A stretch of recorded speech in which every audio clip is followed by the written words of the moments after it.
Hello दोस्तों, कैसे हैं आप लोग। तो चलिए फिर शुरू करते हैं लेक्चर सेकंड दोस्तों, सामान्य हिंदी का। तो आज हम लोग जानेंगे, नॉर्मल चीज़ें जान लेते हैं, ठीक है। तो सबसे पहले आप लोग जान लीजिए स्वर। स्वर कितने होते हैं दोस्तों? 11 स्वर होते हैं। आ, बड़ा आ, छोटी ई, बड़ी ई, छोटा ऊ, बड़ा ऊ, री, ए ओ आओ, ठीक है दोस्तों। मात्रा तो आप जानते होंगे दोस्तों, है ना। और ये जो री जो है ये संस्कृत का भी है, ठीक है। चलो ठीक है। सिरोरेखा किसको कहते हैं दोस्तों? जो ऊपर में जो रेखा लगती है ना, ये वाली, इसी को सिरोरेखा कहते हैं, ठीक। और इसका ट्रिक एक ध्यान रखिए। अब एग्जाम में क्या होता है ना, जैसे कि छोटी ई और छोटी ऊ का ट्रिक ये है। एक ऐसे जब डालोगे समझ लो ये छोटी ई और छोटा ऊ का ट्रिक है। मतलब ऐसे जो आपका छोटा ई हो गया और ऐसे आपका छोटा ऊ हो गया, ठीक है। और उल्टा ऐसे होगा। बस एक ही याद रखिए, छोटा ऊ और छोटा ई, छोटी ई का, तो उसके उलट में बड़ा ई बड़ा ऊ का आ जाएगा, ठीक है।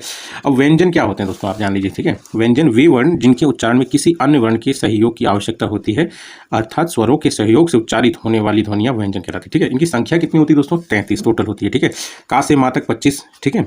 उसके बाद सेकंड आपका 11 लावा हो गया, ठीक है। उसके बाद सा हा, ये हो गया, ठीक है।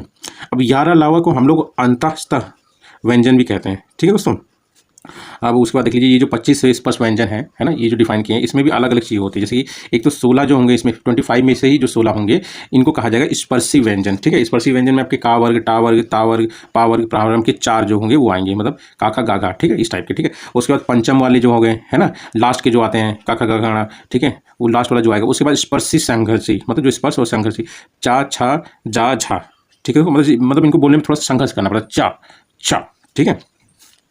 अब आगे चलते हैं हम लोग। हिंदी वर्णमाला में वर्णों की संख्या टोटल कितनी है? 44 होती है, ठीक है। पर कुल वर्णों की संख्या कितनी होती है? 52। अब हम लोग जानते हैं ये कैसे, ठीक है। अगर हिंदी वर्णमाला में वर्णों की संख्या 44 है तो कुल वर्णों की संख्या 52 कैसे? तो आप देखिए, स्वर कितने हैं? 11। व्यंजन कितने हैं? 33। अयोग्यवा मतलब जो मतलब अंग और आहा आता है, ये है। उसके बाद उत्क्षिप्त मतलब ऐसा, मतलब जो फेंका हुआ लगता है, जैसे अड़ अड़, है ना, जैसे कुछ फेंक रहे हैं उन्हीं में। और ये उत्क्षिप्त को हम लोग द्विपृष्ठ, द्विगुण या ताड़न जात भी, मतलब जिनको निकाल दिया गया हो, है ना, भी कहते हैं, ठीक है। उसके बाद आता है आपका संयुक्त व्यंजन। ये कितने होते हैं? 4 होते हैं, ठीक है। संयुक्त वाली ये देखो, शात्रा ज्ञा शा, है ना। अब इन सबको जब टोटल मिलाओगे, जैसे एक तो संयुक्त व्यंजन हो गए, ठीक है, अयोग्यवा, ये सब मिलके क्या कितने हो जाते हैं? 52, ठीक है। और एक बात ध्यान रखिए दोस्तों, ये जो अयोग्यवा ना स्वर है और ना ही व्यंजन, यह सिर्फ एक वर्ण है, ठीक है दोस्तों। और उसके बाद हम लोग जान लेते हैं कि बोली, मातृभाषा, उपभाषा, राजभाषा और राष्ट्रभाषा में अंतर क्या है। जैसे ये आप सर्कल देख रहे हैं दोस्तों, जो ये छोटा वाला सर्कल है ये गांव मान लीजिए। उसके बाद वाला जो है तहसील, उसके बाद वाला मान लीजिए जिला, उसके बाद मान लीजिए राज्य, उसके बाद मान लीजिए देश। तो ये जो गांव वाला छोटा वाला सर्कल है, यहाँ पे आती है मातृभाषा।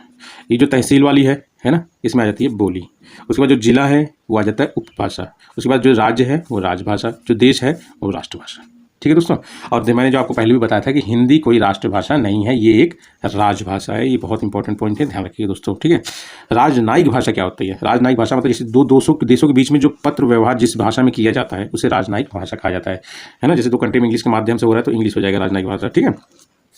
और भाषा को भी मतलब व्यक्त करने के 3 माध्यम होते हैं, ठीक है। जैसे मतलब आप बोलकर कर दो, या आप लिख कर दो, या फिर आप सिंबल दिखा के, मतलब संकेतों से कर दीजिए, है ना।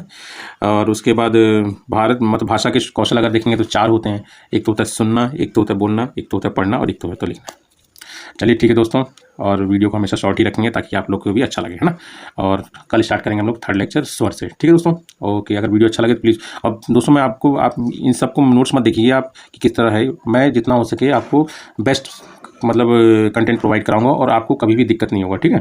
और जितना भी आपके मतलब हिंदी के एग्जाम होंगे, अभी तो आरओ के लिए एग्जाम है ना, तो उसमें बहुत फायदेमंद होगा, बस लगे रहिए, ठीक है दोस्तों। ओके, कल हम लोग लेक्चर लाएंगे, बस 5-5, 10-10 मिनट, मैक्सिमम आधा घंटे का होगा, कोई बड़ा लेक्चर होगा, ठीक है दोस्तों। Okay, thank you. और वीडियो को सब्सक्राइब जरूर करिएगा, ठीक है दोस्तों, थोड़ा सा मोटिवेशन बनता है। Okay, bye.